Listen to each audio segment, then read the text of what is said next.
dan Polri ya. Oh ya, Polri. Baik.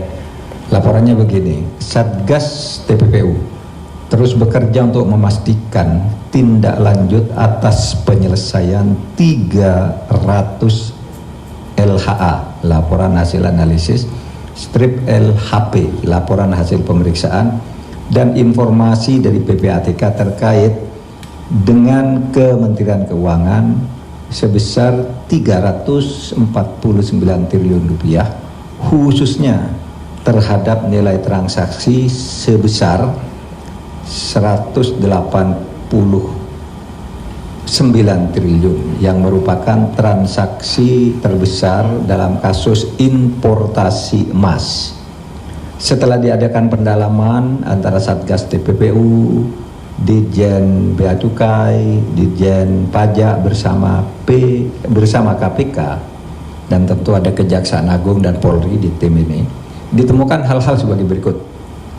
Penyidik Direktorat Jenderal Bea Cukai meyakini telah memperoleh bukti permulaan terjadinya tindak pidana kepabeanan dalam penanganan surat yang dikirimkan oleh PPATK nomor SR 205/2020 dengan nilai transaksi mencurigakan sebesar 189 triliun rupiah.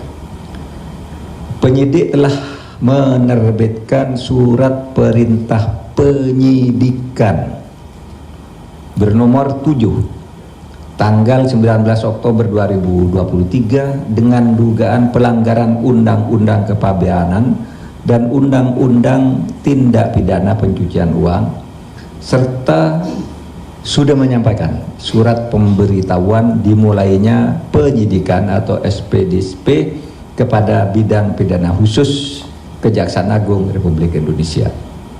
2. Transaksi emas dalam periode 2017 sampai dengan 2019 melibatkan 3 entitas terafiliasi dengan grup SB. SB ini inisial orang yang bekerja sama dengan perusahaan di luar negeri. Ditemukan fakta pemalsuan data kepabeanan yang menyebabkan hilangnya pungutan PPh sesuai pasal 22 atas emas batangan ekspor seberat 3,5 ton atau 3,5 ton.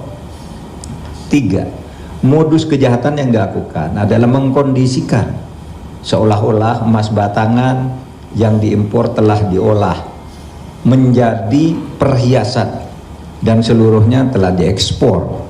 Padahal berdasar data yang diperoleh, emas batangan sebesar 3,5 ton diduga beredar di perdagangan dalam negeri.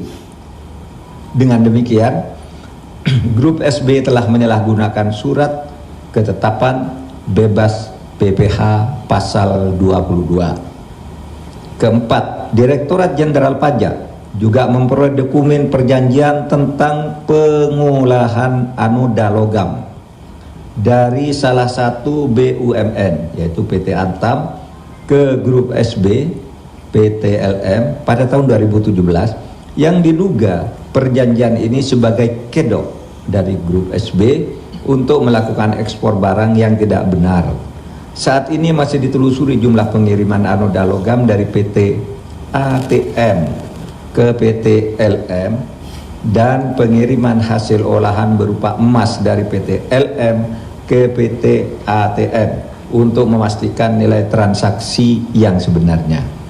Yang kelima, Direktorat Jenderal Pajak memperoleh data bahwa grup SB melakukan SPT secara tidak benar, sehingga Direktorat Jenderal Pajak menerbitkan surat pemerintah pemeriksaan bukti permulaan atau SPINBUKPER tanggal 14 Juni tahun 2023 terhadap 4 wajib pajak grup SB.